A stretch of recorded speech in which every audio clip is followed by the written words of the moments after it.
Hi, నేను మీ బాలు కాయితీ సిరిసిల్ల బలగం TV ప్రేక్షకులకు నమస్కారం. నేను ఈరోజు రాజన్న సిరిసిల్ల జిల్లా వేములవాడ నియోజకవర్గం కేంద్రంలో ఉన్నాను. వేములవాడలో బీజేపీ జిల్లా మాజీ అధ్యక్షులు మధ్య సీనియర్ మోస్ట్ లీడర్ ప్రతాప రామకృష్ణ గారి దగ్గర ఉన్నాను. ఆయన రాజకీయ నేపథ్యంతో పాటు కొన్ని వివరాలు తెలుసుకునే ప్రయత్నం చేద్దాం. నమస్కారం రామకృష్ణ గారు. చాలా రోజులు మా బలగం టీవీకి మొట్టమొదటిసారి మీరు మాకు అవకాశం ఇచ్చాడు. చాలా రోజులు అనుకున్నాం కానీ వీలు కలవలే. థ్యాంక్ యూ, ధన్యవాదాలు సార్. అంటే జనరల్ ఇది పెద్ద ఇంటర్వ్యూ లెక్క కాకుండా ముచ్చట పెట్టుకుందాం సార్. జర మాట్లాడకుండా మీ తోట చూస్తే చాలా హ్యాపీగా ఉంది సార్. ఏది వాతావరణం ఇట్లా బాగుంది. వేములవాడలో బీజేపీ లీడర్గా మీరు సుపరిచితులు బాగా. ఇక్కడ బీజేపీ జిల్లా అధ్యక్షులు ఎన్ని సంవత్సరాలు పనిచేశారు సార్ మొత్తం టోటల్గా? దాదాపు 13 సంవత్సరాలు. మేజర్ కరీంనగర్ ఉమ్మడి జిల్లా ఒకసారి చేస్తాం సార్. ఈ జిల్లా పుట్టినప్పటికీ మీకు తెలుసు కదా, 19 సంవత్సరాలు నేనే చేస్తాను. బీజేపీలో చాలా సంతోషపడే సమయాలు ఏమని? చాలా సంతోషపడ్డ సమయాలు ఫస్ట్ టైం వాజ్పేయి గవర్నమెంట్ వచ్చినప్పుడు. ఓకే. రెండోసారి మోడీ ప్రభుత్వం వచ్చినప్పుడు. బీజేపీ అదేనా? ఇంతకుముందు ఏ పార్టీలు లేనప్పుడు కాంగ్రెస్ లో దారిలో దీంట్లో 1979లో నాకు ABP attachment Hyderabad mother tank polytechnic. తర్వాత నేను ఎప్పుడైతే బీజేపీ ఆవిర్భావం జరిగిందో 1918 అప్పటికెళ్ళి కంటిన్యూషన్ అవుతా ఉంది. మధ్యలో ఏమి ఆఫర్లు రాలేదు సార్? పార్టీలు చేయరు రండి ఇట్లా మా పార్టీ వచ్చినా పోలేదు. ఎందుకు అట్లా? ఈ ఆలోచన విధానం కదా. ఎమ్మెల్యే అవుదురు కదా అట్లా. ఎమ్మెల్యే అయ్యేది ఇప్పుడు కూడా అవకాశాలు ఉంటాయి. ఓకే. ప్రతాప రామకృష్ణ గారు వార్డ్ మెంబర్ తో పాటు మున్సిపల్ వైస్ చైర్మన్ దాకా పనిచేసారు. ఎమ్మెల్యే కాకపోవడానికి కారణం ఏంటి? Different of reasons. నేను చాలా మంది ప్రశ్న అడుగుతున్నాను. తెలంగాణ రీజన్ల పరిస్థితి ఏంటి అంటే, రాజశేఖర్ రెడ్డి వచ్చి నక్సల్బరి పోయేదాకా కూడా ఇక్కడ కూడా భారతీయ జనతా పార్టీ మమ్మల్ని ఒక పోలీస్ లెక్క చూసి ఇక్కడ కూడా పార్టీ ఎదురు అవకాశం వేయాలి. Particularly north Telangana region people's war ప్రాబల్యంతో పాటు మన దగ్గర మీకు తెలిసిందే జనశక్తి ప్రాబల్యం కూడా. అంటే ఇక్కడ గ్రామాలకు పోలేని పరిస్థితి. సరే, ఆ ఎదురు పరిస్థితుల్లో కూడా ధైర్యంగా పనిచేసినాం మనం. అది మెయిన్ రీజన్. గ్రామాలకు అయ్యే పరిస్థితి పార్టీకి లేదు. విజయసాగరరావు గెలిచిరు అంటే అప్పుడు కూడా గ్రామీణ వాతావరణం ఎమ్మెల్యే అయిన తర్వాత ఆయన పర్సనల్ ఇమేజ్ మెట్పిల్ల పెంచుకున్నాడు. తర్వాత ఎంపీ అయింది. కొంతమంది వ్యక్తులకు మాత్రం ఉపయోగపడింది. కింది స్థాయి దాకా పైకి వచ్చే వాతావరణం రాలేదు పార్టీకి. గత 45 సంవత్సరాలుగా మీరు బీజేపీలో నిరంతరంగా ఉంటారు. ఒకప్పటి ప్రతాప రామకృష్ణకి ఇప్పటి ప్రతాప రామకృష్ణకి చరిష్మా తగ్గింది అని ఒకప్పుడు షాడో ఎమ్మెల్యే కంటే ఎక్కువ మెయింటైన్ చేశారు. ఈ 10 ఏళ్లలో ఎందుకు తగ్గిరు ప్రతాప రామకృష్ణ గారి వాళ్ళవి? ఎందుకు గట్టిగా రాజకీయంగా స్తబ్దంగా ఉంటున్నారు? ఇప్పుడు కారణాలు ఏంటంటే ఏజ్ ఫ్యాక్ట్ కూడా. ఇప్పుడు 65 ఉన్నాయి. 65. మీ ఏజ్ ఎంత? 42. ఇప్పుడు ఏదో వయసులో ఉరికినట్టు ఇప్పుడు ఉరకలేం కదా. మాకు ఎప్పుడైనా కానీ సరే పొలిటీషియన్స్ పరిస్థితి, అది కాకుండా సినిమా యాక్టర్ల పరిస్థితి సర్టెన్ టైం ఉంటుంది. ఆ టైం బౌండ్లా ఉన్నట్టు కంటిన్యూషన్ చేయడం వీలు కాదు. చరిష్మా తగ్గిందని నేను అంటలేదు. పార్టీ చరిష్మా తగ్గలేదు. సరే, అంత ఉత్సాహంతో పనిచేయలేకపోతున్నాను. అది పెద్ద డిఫెక్ట్. సరే, వయసు మీద పడ్డది, సాటిస్ఫాక్షన్. నేను 2001లో సర్పంచ్ అయినా. సర్పంచ్ ఉన్న పరిస్థితి పనిచేయమంటే ఏ రకంగా ఏదవుతుంది? ఆ రకంగా చేయలేం కదా. నేను చరిష్మా అంత ముందే సార్ నక్సల్స్ అటాక్ అయిందని అన్నారు. 2000 టార్గెట్ సార్ అప్పుడు మావోయిస్ట్ ఇక భారతీయ జనతా పార్టీలో పనిచేసుకునే టార్గెట్ అంతే, నో డౌట్. ఇక్కడ చెప్తే కదా, ఇది 2 వింగ్స్. జనశక్తికి టార్గెటే, పీడబ్ల్యూజీకి టార్గెటే.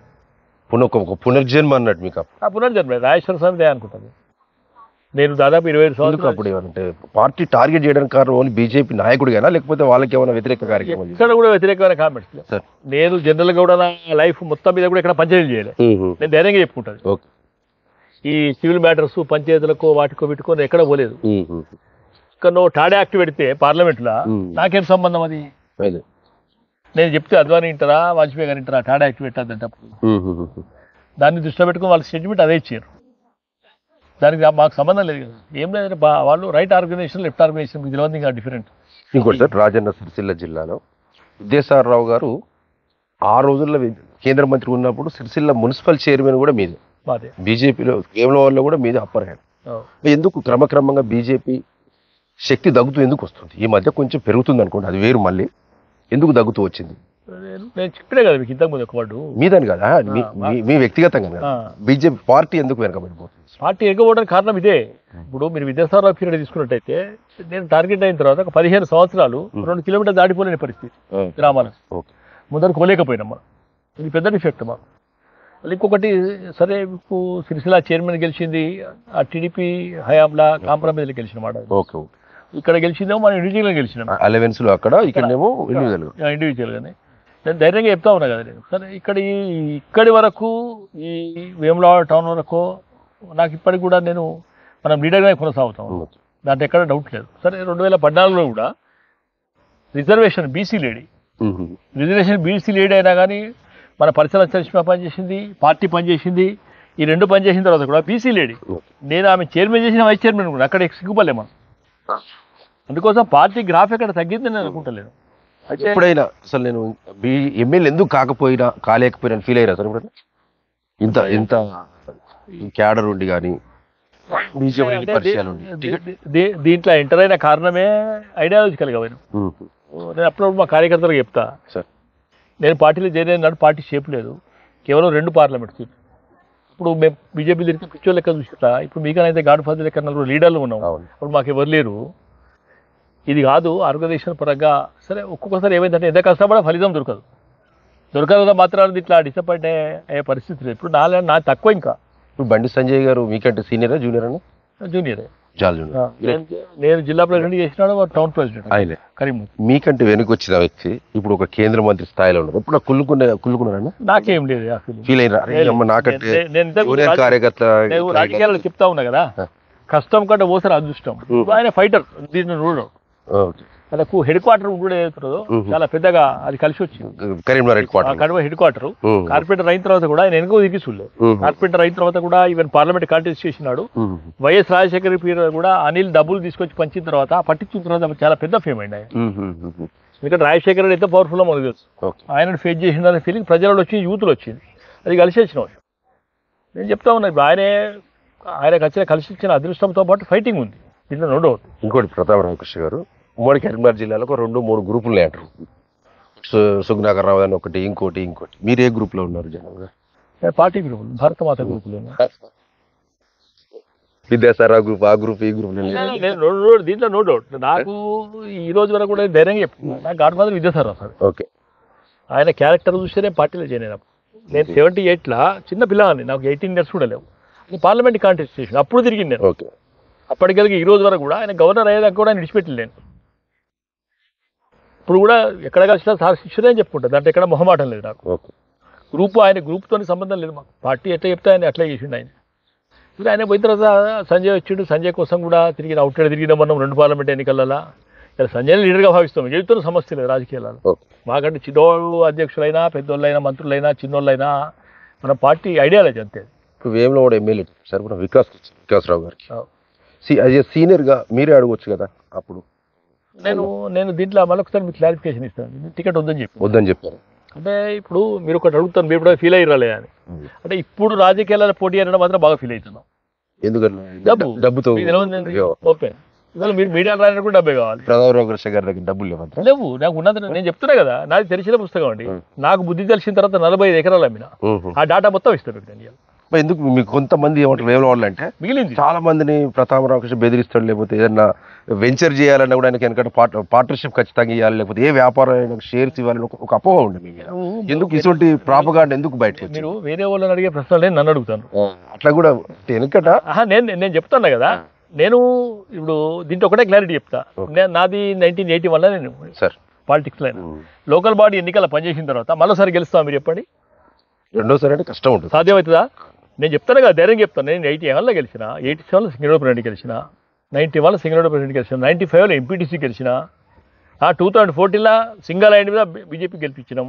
మొన్న జరిగిన ఎన్నికలు కూడా మిసెస్ కౌన్సిలర్ అదే వార్డులా. టౌన్ వరకు ఎందుకు ఆదరిస్తారు? ఇలా నాకంటే ముందు వచ్చిన సర్పంచులు పేర్లు లేరు, నా తర్వాత వచ్చిన మున్సిపల్ చైర్మన్ పేర్లు లేరు. నేను ఉనికున్నట్టే కారణం ఏంది? Only party ideology. 24 hours public అందుబాటులో ఉంటా కనుక సక్సెస్ అవుతాను. మరి అలిగేషన్స్ అంటే రొటీన్. నేను అలిగేషన్స్కి భయపడను. ఇక్కడ ప్రూఫ్ లేదు, నా డబ్బు లేదు. నేను ఇంతకుముందు చెప్పినా కదా, నా బ్యాంక్ అకౌంట్తో సహా ఇస్తాను. ఇప్పుడు Vemulawada temple sir, Vemulawada temple కూడా చాలా పంతుల దగ్గరికి ఇలా పనిచేసే వారి దగ్గర వరకు రామకృష్ణ గారు ఏదైనా ఆయనకు ఒక చీర వేస్తారు, చెప్తారు, అంటే ఒక అంత గ్రిప్ ఉంది అని అంటారు జనరల్.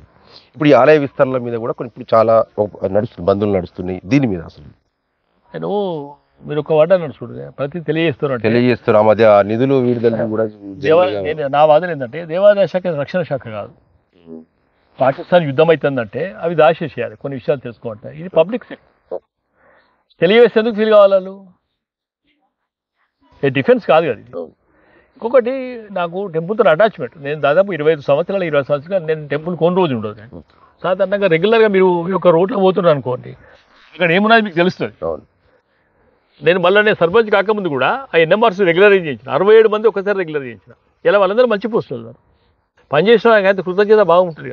నేను ఇన్ఫార్మేట్గా బతుకోవట్లేను. వాళ్ళు తప్పు జరిగితే నోటీస్కి వస్తాను, అది మన క్వశ్చన్ చేసుడు తప్పు కాదు. ఎందుకు ఒక ప్రతాప రామకృష్ణ గారి నోటీస్కి వెళ్తేనే న్యాయం జరుగుతుంది ఉద్యోగులకు కానీ టెంపుల్ కానీ, ఆ ఫీలింగ్ ఎందుకు వస్తుంది ఆ ఉద్యోగులలో అసలు? విశ్వాసం. ఇప్పుడు నేను ధైర్యంగా చెప్తున్నాను, పార్టీ వాళ్ళకి చెప్తే కూడా కాదు, ఒక రామకృష్ణ గారికి చెప్పాలి అని. అంటే నేను ధైర్యంగా చెప్తాను కదా. నేను ఇక్కడ కాంగ్రెస్ని ఫేస్ చేస్తున్నా, టీఆర్ఎస్ని ఫేస్ చేసిన, టీడీపీని ఫేస్ చేసిన. ఇప్పుడు వాళ్ళ లోపాలు ఉంటేనే కదా నా దగ్గరకు వచ్చేది. వాళ్ళ దగ్గరకు పోకుండా నేను బాధ్యుని కాదు కదా. అధికార పార్టీ ఇప్పుడు ఈ టౌన్ వరకు దాని వరకు మీరు అనే సిస్టంలో అవసరం ఉంటే మన దగ్గరకు వస్తారు. వచ్చిన వ్యక్తి దగ్గర మనం ఎన్నడూ కూడా కమర్షియల్ ఆలోచన చేయాలి. కమర్షియల్ ఆలోచన చేస్తే నాకు బాధ. నేను ధైర్యంగా చెప్తా ఉన్నా కదా, ఇంతమంది ఉద్యోగులకు పనిచేసిన కదా, ఎక్కడ డబ్బు తీసుకున్నా చెప్పమానండి.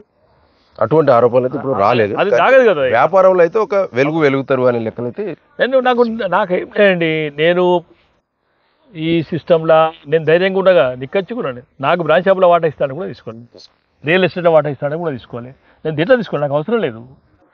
సిస్టమ్ భగవంతుడు ఇచ్చిన కాడికి ఉన్న సెట్ అయిపోయాం. ఏదో నెలకు 1,00,000 వెళితే మంచిగా ఆనందంగా తిరుగుతూ ఉన్నాం. దాంట్లో ఏలు పెట్టాలి ఎందుకు వెళ్ళిన బాగా కార్యకర్తలు చెప్తాను నేను, అరే మీరు తప్పులు చేయాలని గుంజుకరా కదా, నన్ను తప్పులు రికాక్మని ఇంకోటి సార్, మీరు జిల్లా అధ్యక్షునిగా ఉన్నప్పుడు తుల ఉమ్మగారి టికెట్ ఇచ్చి ఒక బీసీ బిడ్డకు వెంటనే మళ్ళీ క్యాన్సిల్ చేసేసి వికాసరావు గారికి ఇవ్వడానికి కారణం? దీంట్లో 2 కారణాలండి.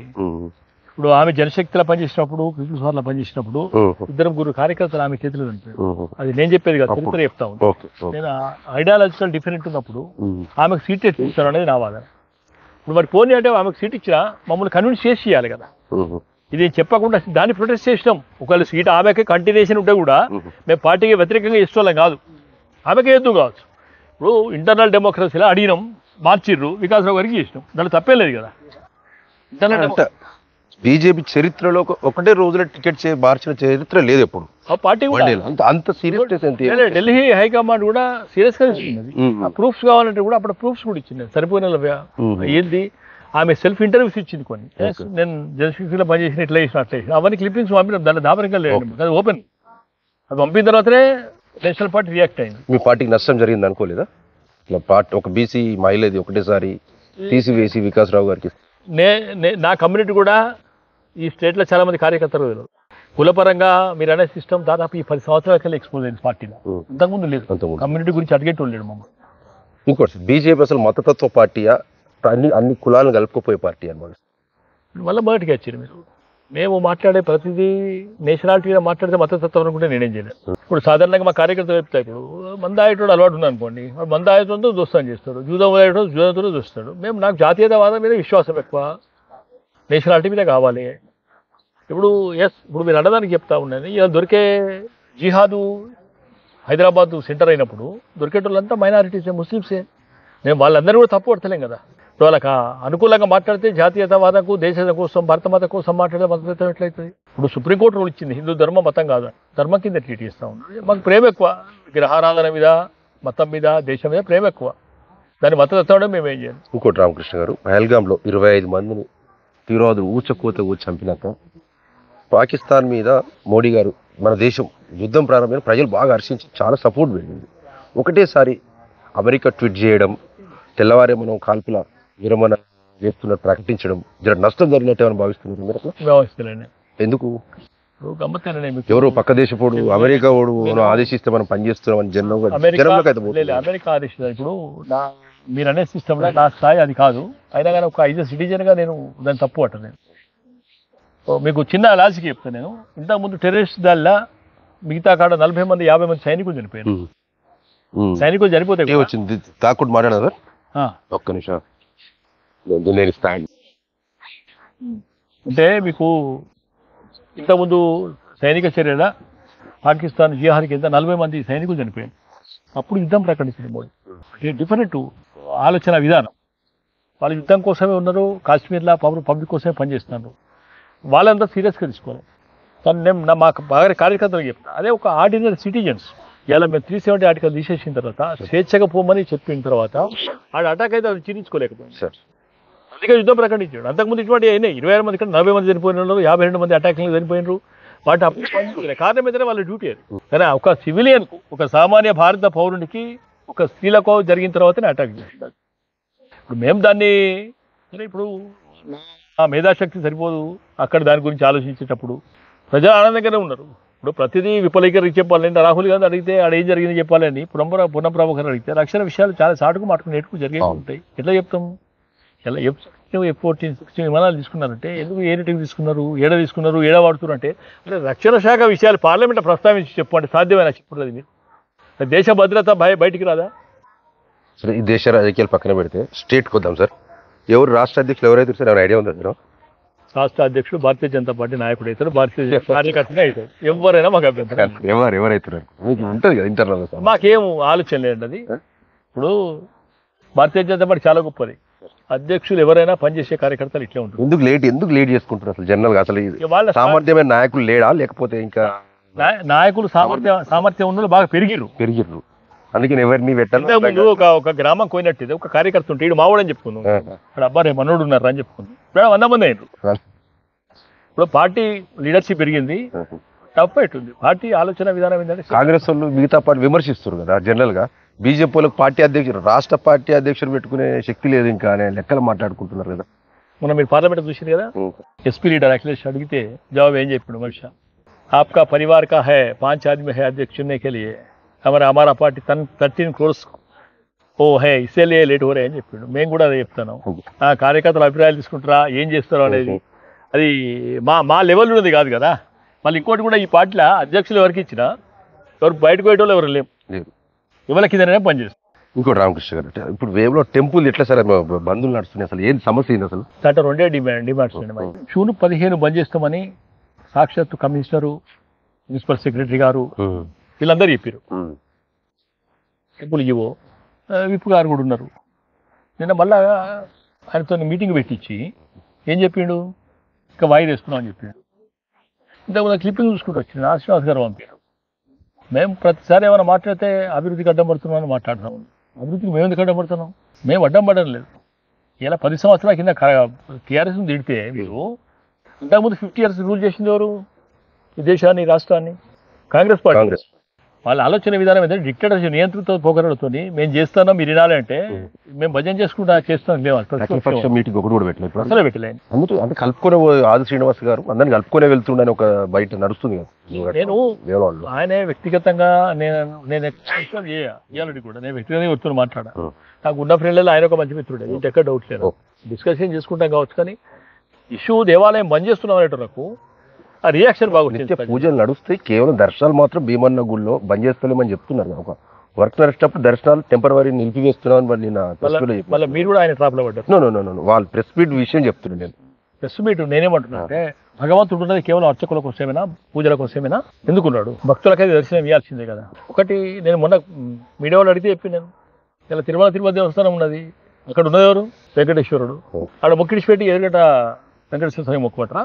అరే ఇక్కడ ఉన్న భక్తులు కోడే రాజానికి కడతారండి, చిన్న పూజ రాజానికి చేస్తారు, అభిషేకం రాజానికి చేస్తారు, కళ్యాణం రాజానికి చేస్తారు. ఇక్కడ నువ్వు 2 సంవత్సరాలు బంద్ చేసి నేను భీమనకు చేయమంటే ఇదేం పద్ధతి?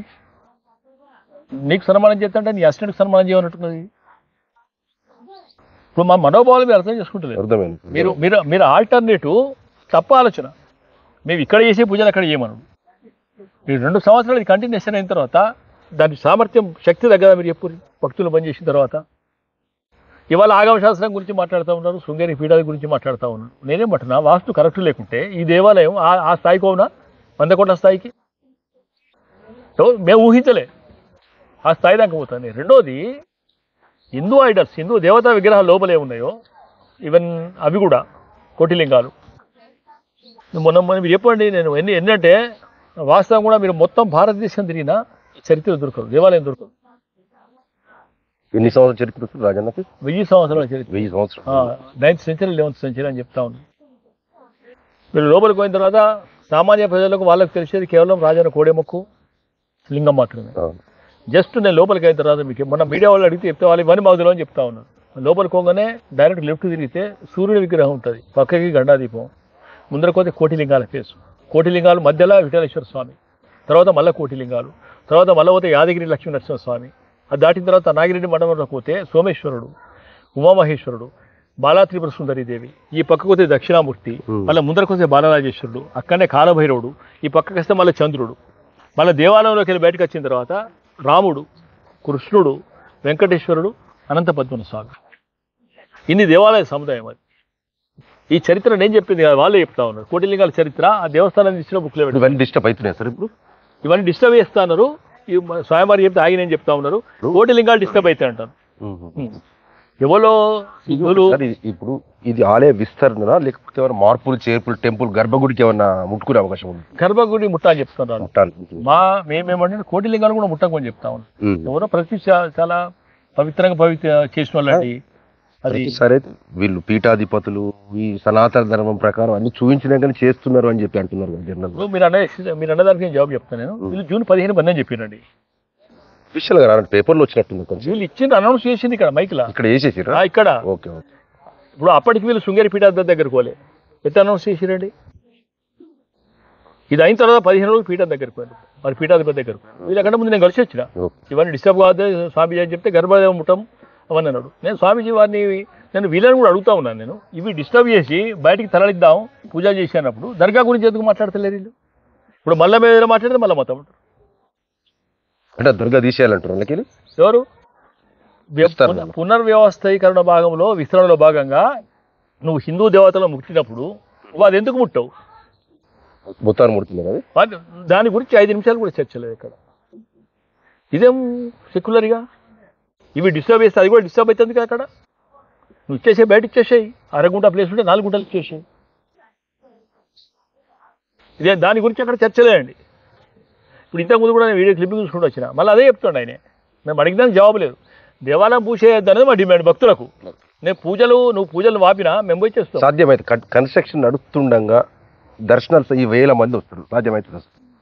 మీరు అడిగింది కదా, ఇప్పుడు నేను ఒక ప్రశ్న అడుగుతాను. ఫర్ ఎగ్జాంపుల్ ఇది వైశాల్యం చేసినామండి మనం. ఓకే. వైశాల్యం చేసిన తర్వాత దేవాలయం లోపల ప్రెమిసెస్లో మీరు దర్శనానికి వస్తే ఎంతసేపు ఉంటారండి? ఒక విఐపి 10 నిమిషాలు ఉంటాడు, ఒక సామాన్య భక్తుడు 20 నిమిషాలు, కూడా అరగంట. 20 నిమిషాలు, ఒక్కొక్కసారి గంట కావచ్చు. అరగంట అంతకంటే ఎక్కువ కాదు. ఎవ్వరు లోపలికి పోయిన తర్వాత లోపల ఇన్సైడ్ 10 నిమిషాలు కూడా ఏడుస్తారు. ఆ 10 లోపల మొత్తం ఆలయ ప్రాంగణంలో చెప్తానండి. అతి కష్టంగా అరగంటనండి. అరగంటలో ఉండే ఫెసిలిటీ చేస్తుంటున్నావు కదా, అది జవాబు చెప్పాలి, ప్రభుత్వం చెప్పాలి, దేవాదాయ శాఖ చెప్పాలి. ఇలా ఒక కోడే లైన్లు ఉంటాయి, కట్టడానికి ఎంత టైం పడుతుంది లైన్లో? మనకి 5 to 6 hours దర్శనం టికెట్కు తీసుకొని ఆ లైన్లో ఉండి లోపలికి వెళ్ళేటప్పుడు 5 to 6 hours పడుతుంది. సోమవారం ఆదివారం ధర్మదర్శనకు సేమ్ టైం ఇదే 5 to 6 hours. 5-6 గంటల్లో ఉండటానికి నువ్వు బయట స్టార్ట్ చేసేసుకో, కంపార్ట్మెంట్స్ చేసేయి, ఏసీ చేసేయి. మనకి తిండి పెడతావా, భోజనం పెడతావా? నువ్వు చెప్తావు కదా 10 మందికి భోజనం పెడతా అని. అబ్బాయి ఇద్దరు లేవు.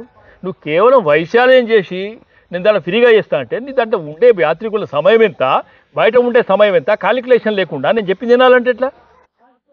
కానీ మీరు మండేనారని నేను ఛాలెంజ్ చూపిస్తాను. ఇక్కడ మూత్రం వస్తే చిన్నపిల్లలకు వాటర్ బాటిల్లో చూసి పెడుతున్నాను అక్కడ. నేను చెప్తాను కదా ధైర్యంగా, మీరు రండి లైన్లో పోదాం, నేను చూస్తాను. సోమవారం 5-6 గంటలు అంటే అన్యాయం కదా జనరల్ గా. కనీసం కూర్చునే ప్లేస్ చాలా ప్రాబ్లం. నిలబడాలి, మళ్ళీ కూర్చునే ప్లేస్ లేదు ఆ లైన్లో. ఇక్కడ నిర్లక్ష్య లోపం ఎక్కడ జరుగుతుంది? నిర్వహణ లోపం వాళ్ళది, దేవాదాయ శాఖదే. దేవాదాయ శాఖ కేవలం ఆదాయ శాఖ అనేది, ధర్మం కోసం పనిచేయదు. ఇలా నేను ఐజియా కరడుగడ హిందుత్వవాది కూడా చెప్తాను. అసలు ఆ టైటిల్తోని దేవాదాయ శాఖ హిందువులకు ఎక్కడ హిందూ ధర్మం కోసం ఎక్కడ కొట్లాడలేదు, కేవలం ఆదాయం కోసం కొట్లాడు. RWC ఏం చేయాలండి? ఏం చేయాలి? వాటర్ ఇవ్వాలి. R&B ఏం చేయాలి? రోడ్లు వేయాలి. మున్సిపల్ ఏం చేయాలి? శానిటేషన్ చేయాలి. రెవెన్యూలు ఏం చేయాలి? ఆయనకు ఆయుధాలు ఇవ్వాలి. ఫైర్ రోడ్ ఏం చేయాలి? అగ్నిపదార్థం ఏమైనా వస్తే ఆర్పాలి. వీడు ఏం చేయాలంటే క్లారిటీ లేదు. దేవాదాయ శాఖ ధర్మం గురించి ఎక్కడ చెప్పదు మీకు. ఎక్కడైనా హిందూ ధర్మం గురించి ఎక్కడైనా చెప్పిందా చెప్పమనండి. వీళ్ళను ఎక్కడ చెప్పదు. నామకే వస్తే ధ్యాన ఉత్సవాలలో కూడా హిందుత్వ పదం రాదు. నువ్వు విను, ఆర్కెస్ట్రా లెక్క విను పో. డబ్బులు తీసుకొని అతి విశ్వాసన హిందువుల సెంటిమెంట్స్ను విశ్వాసాలను వాడుకునేది మొట్టమొదటి దేవాదాశ. కోట్లాది రూపాయలు వస్తుంది. ఎక్కడన్నా వాళ్ళ ఫెసిలిటీస్ కోసం ఖర్చు పెడతాను చూపించుకోనండి, నాకు ఎంత పెడుతుంది. ఇప్పుడు ప్రతిదీ మేము కామెంట్ చేస్తే వాళ్ళకి బాధ అనిపిస్తూ ఉన్నది. రోజు కోటలు ఇప్పటికీ చనిపోతూ ఉన్నాయి. ఎన్నిసార్లు క్వశ్చన్ చేసినా దీంట్లో 2 ఆప్షన్స్. మేము రెగ్యులర్గా ఫోకస్ చేస్తే భక్తుల విశ్వాసం దెబ్బతింటారు భయం, మళ్ళీ సంఖ్య తగ్గుతుంది, పోవద్దు అనే ఆలోచన. వీటన్నిటికీ అదే సమాధానం లేదు. చేయమనండి, బయట చేయమనండి. 4 గంటలు 5 గంటలు 6 గంటలు క్యూ లైన్స్ చేసి మంచి కంపార్ట్మెంట్ చేసి సిట్టింగ్ అరేంజ్మెంట్ చేసి చిన్నపిల్లలకు మంచి బెడ్ చేసి. ఇప్పుడు ఇవన్నీ మీరు ఇప్పుడు నాకు ఇంటర్వ్యూలో చెప్తున్నారు. మీరు ఈ ప్రాంతవాసిగా జర పార్టీలు పక్కన పెట్టండి. టెంపుల్ డెవలప్మెంట్ కోసం ఇదే పరిరక్షణ కమిటీ మీద ధర్నాలు బంధులు అవన్నీ చేస్తున్నారు. ఇదే మీ ఎమ్మెల్యే దగ్గర కూర్చోండి, ఒకసారి అఖిలపక్షం కూర్చోండి, టెంపుల్ డెవలప్మెంట్ కోసం ఏం చేద్దాం, ఎట్లా చేస్తాం, బాగున్నాయి మీ సలహాలు సూచనలు ఇవ్వచ్చు కదా. ఎవరు పిలవాలి? ఎంత కమిటీ అయ్యి ఎవరు పిలవాలి? వాళ్ళు పిలిచినా లేదు, ఎవరు పిలవాలి? ఫస్ట్ సీటు మీద కూర్చున్న వాళ్ళు పిలవాలి. పిలిస్తేనే చెప్తారా ఒక డెవలప్మెంట్? ఎందుకు మా గౌరవం ఎందుకు తీసుకుంటాం? డైరెక్ట్ ఫోన్ చేసి ఎమ్మెల్యే గారు కాబట్టి ఎమ్మెల్యే గారు భక్తులకు ఇబ్బంది అవుతుంది, ఇట్లా చేస్తే బాగుంటది అని అట్ట కాదండి, ఒక విషయం చెప్పొచ్చు కదా. ఇది కూడా వారం రోజులే నాంతా ఉన్నది. ఆయన ఎక్కడ పిలిచాడు అఖిలపక్షాన్ని? కానీ ఇప్పుడు నాకు క్లిప్పింగ్ వచ్చింది, నేను ఊర్లోకి వెళ్ళి ఇస్తే వాళ్ళు వస్తున్నాను కాదు, ఎవరు పిలిచిన వాళ్ళు లేరు. ఇన్ని అబద్ధాలు అయితే ఎట్లా? నాతో కూడా మాట్లాడిండు. కమిటీలో కూడా అన్అఫీషియల్ కూడా వీళ్ళని కూడా తీసుకుపోయి ప్రతిపక్ష నాయకులను ఒకళ్ళు ఇద్దరు కూడా కూర్చుండబెట్టారు కూడా మాట్లాడారు. ప్రతిపక్ష నాయకులు కూర్చుండబెట్టారే. నేను అనవసర అర్చక సమాయకరించి ఒక మనిషి ఇస్తే ఒక రిటైర్డ్ అఫీషియల్ ఉండే, ఆయన కూర్చున్నాడు. ఒపీనియన్ అడగలేడా, మేము చేస్తున్న సూచన మాత్రం తెలుసు. ఇప్పుడు ఇంకొకటి నేను అడుగుతా ఉన్నాను, నీ అర్చకులను నీ కింద పనిచేసిన వాళ్ళ సబార్డినేట్స్, నీ అర్చకులాలు వాళ్ళు నువ్వు చెప్పినట్టు వింటారు, ఇవో కూడా నువ్వు చెప్పినట్టు వింటాడు.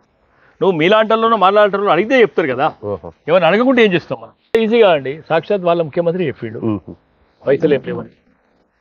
ఆయన 60 కోట్లు 65 కోట్లు శాంక్షన్ అని చెప్తా ఉన్నాడు.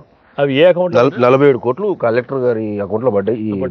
రోడ్ల విస్తరణ అని చెప్పి. రోడ్ల విస్తరణ అనేది మన దేవాలయ అభివృద్ధికి సంబంధం లేదండి, ఇది తేడా. నేను రోడ్ల విస్తరణ గురించి ఇప్పటికి నోరెత్తలే, అది అవసరమే. మేము మాట్లాడేది కేవలం దేవాలయం గురించి. ఎక్కడి డబ్బులు ఎక్కడి తెచ్చి కడతా అంటున్నారు జనాలు. నేనేముండా నీకు ఈజీ థింకింగ్ చెప్తాను. వాళ్ళ ఆలోచన ఏంటంటే ఇప్పుడు 5 కోట్లు 10 కోట్లు 15 కోట్లు స్టార్ట్ చేస్తారండి, డబ్బు సరిపోదు, టెంపుల్ డిపాజిట్స్ ఉన్నాయి, 80-100 కోట్లు ఉంటాయి, అవి తీసేస్తాం. ఇప్పుడు ఏమంటారు మీలా అంటారు అడిగితే, అరే మా ఇంటికి అబ్బాయి ఎవరికే పెడతానా నేను? ఇది క్లారిటీ రావాలి కదా. ఇప్పుడు ఎవరు వాళ్ళకి సంబంధించిన మనుషులు మేము అభివృద్ధి కాడబడతారు.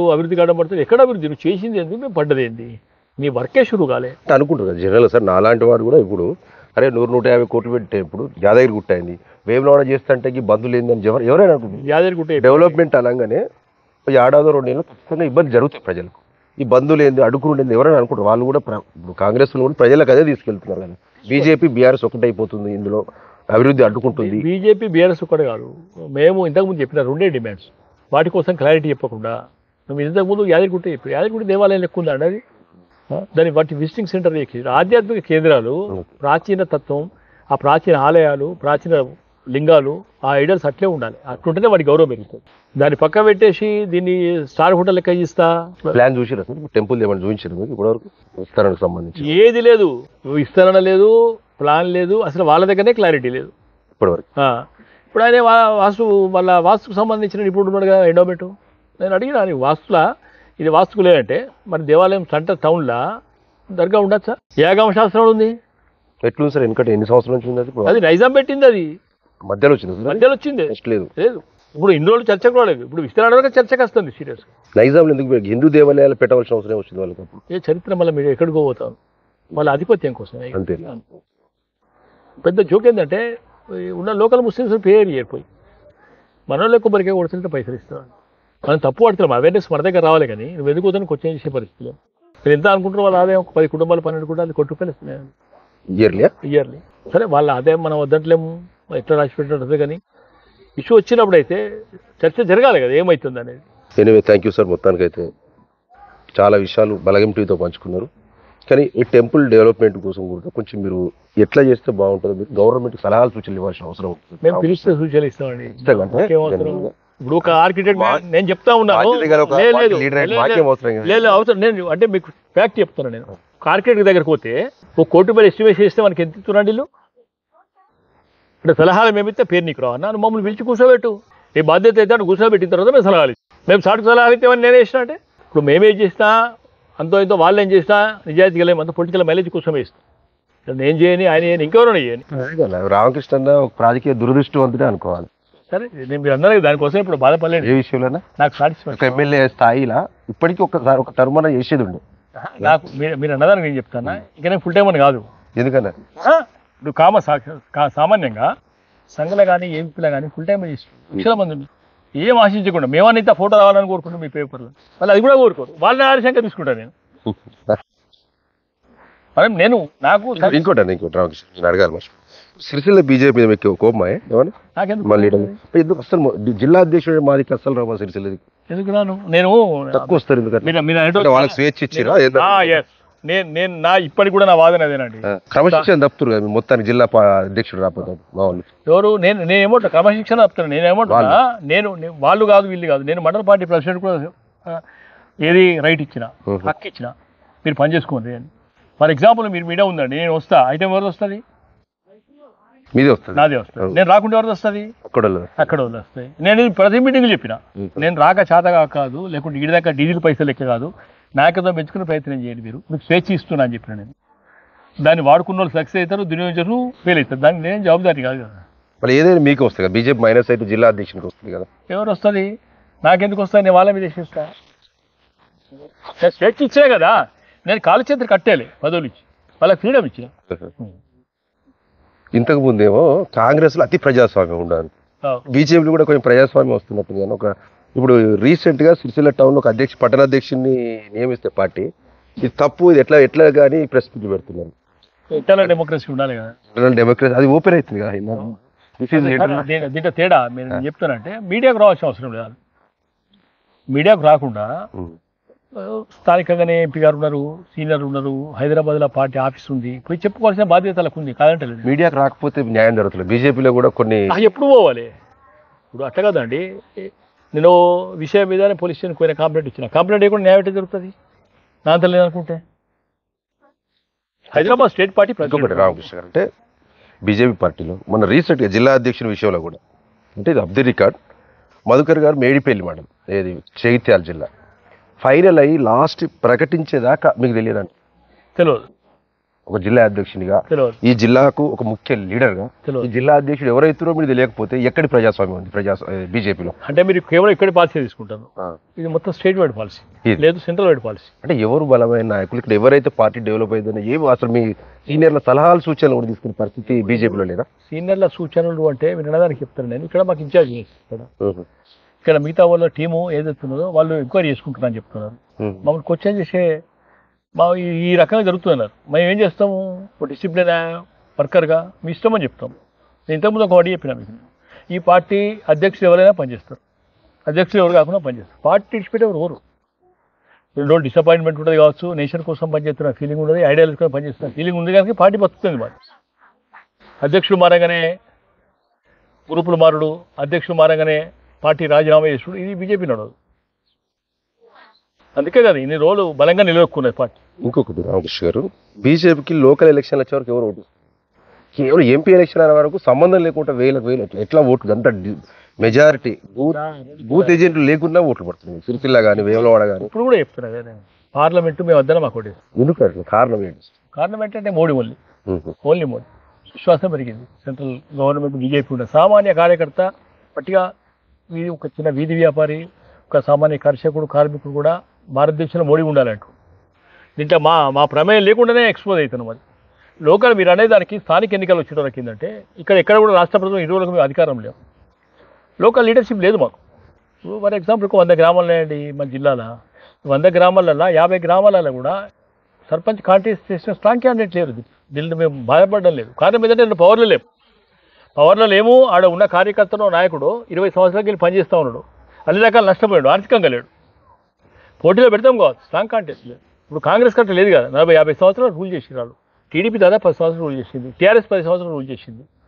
వాళ్ళకు నాయకత్వం పెరిగింది లోకల్ బాడీ ఎన్నికల వరకు. మాకు ఆ నాయకత్వం దొరుకుతలేదు, అది పెద్ద డ్రాబ్యాక్ అవుతుంది. అయితే ఈ మధ్యకాలంలో చాలా పెరిగిందిలే. సంజయ్ అయిన తర్వాత, మోడీని చూసిన తర్వాత కూడా గ్రామాల వాతావరణం బాగా పెరిగింది. నార్త్లో ఉన్నంత బీజేపీ పటిష్ట ఈ సౌత్లో ఎందుకు కాలేదు సార్? ఇప్పుడు కొంచెం పెరుగుతుంది. కారణం ఏమన్నా ఇంతకుముందు అనాలిసిస్ చేసిరు. మీకు చెప్పినా కదా నేను, Kerala minority state, Tamil Nadu Hindu versus non Hindu, Christian population sea belt బాగుంది. ఇప్పుడు సపరేట్గా మీరు ఆంధ్రప్రదేశ్ తీసుకున్నట్టయితే క్యాస్ట్ ఈక్వేషన్స్. ఇప్పుడు ఒక సీ బెల్ట్ తీసుకుంటే మొత్తం కన్వర్షన్స్ అయిన బీజేపీ కోటిస్తానికి రెడీలేడు. మేంతో జాతీయతవాదం చెప్పినా కానీ. సో పక్కకు వస్తే ఫ్యాక్షనిజం, తెలంగాణకు వస్తే నక్సలిజం. మొన్న కూడా మీకు ఏపీలో ఎక్కువ తక్కువనే ఇచ్చిన బీజేపీ ఎక్కువనే ఎన్నిలో పెట్టినా కూడా ఎక్కువనే మొట్టమొదటిసారి ఇవన్నీ క్యాస్ట్ చూస్తారు. కొన్ని దేశానికి వచ్చేవరకు కులాలు మతాలు చూస్తున్నారు, అబ్జర్వ్ చేయాలి. స్థానిక ఎలక్షన్ లోకి వచ్చేవరకు, స్టేట్ కి వచ్చేవారు చూస్తున్నారు. కులతత్వ పార్టీ మతతత్వం ఏదో ఒక. నేను ఆంధ్రప్రదేశ్ గురించి చెప్పినా కదా, ఒక బెల్ట్ ఫ్యాక్షనిజం, ఒక బెల్ట్ తీసుకుంటే క్యాస్టిజం, ఇక్కడికి వచ్చిన నక్సలిజం. ఇవన్నీ బీజేపీ కదండి. ఇప్పుడు మైనార్టీ ఓట్లు మేము ఎంత చేసినా విశ్వాసం కలుగుతలేదు. ది హైయెస్ట్ బెనిఫిట్స్ తీసుకునేది సెంట్రల్ గవర్నమెంట్ ఇచ్చిన బెనిఫిట్స్ తీసుకున్న మైనార్టీస్, ఇక్కడ ముస్లిమ్సే. ఆ ముస్లింలో 1%, 2% ఓటు కూడా వస్తుందని గ్యారెంటీ లేదు. అంటే వాళ్ళంతా ఫిక్స్ చేసి దళితులు కూడా పూర్తి స్థాయిలో బీజేపీ నమ్మే పరిస్థితి లేదు కదా. దళితులలో నాన్ కన్వర్షన్స్, హిందుత్వ వాదన ఉన్నోళ్ళు, కన్వర్షన్ కాని వాళ్ళ మీద బీజేపీ మీద విశ్వాసం ఉంది. కన్వర్షన్ అయిన మాకు ఓటేస్తారు. ఇప్పుడు దేవాలయాలను మేము వేదికలుగా వేసుకుంటాం ఓట్ బ్యాంక్ కోసం, కానీ మిషనరీస్ చర్చిలు వేదికగా వేసుకుంటా ఉన్నాయి ఓట్ బ్యాంక్ కోసం. ముస్లిమ్స్ మదర్సాలను చేసుకుంటా ఉన్నారు, వీటిని చేసుకుంటా ఉన్నారు. అది పెద్ద డ్రాబ్యాక్. ఈ టైంలో మీరు పెరుగు అంటే ఎట్లా పెరుగుతుంది? ఎనివే థ్యాంక్ యూ రామకృష్ణ గారు, మంచి సమయం ఇచ్చి చాలా విషయాలు మా బలగం టీవీతో చర్చించినందుకు ధన్యవాదాలు. థ్యాంక్ యూ అన్న. మీకు మీ సేవలు ఇంకా ప్రజలకు ఇట్లనే కొనసాగాలి, అందరిని కలుపుకోపోండి. కలుపుకొని పోతాను, కలుపుకొని వాడ అభివృద్ధిలో కూడా ఉండాలి. కలుపుకొని పోకుంటే 45 years లైవ్ ఉండా. Thank you. ఓకే.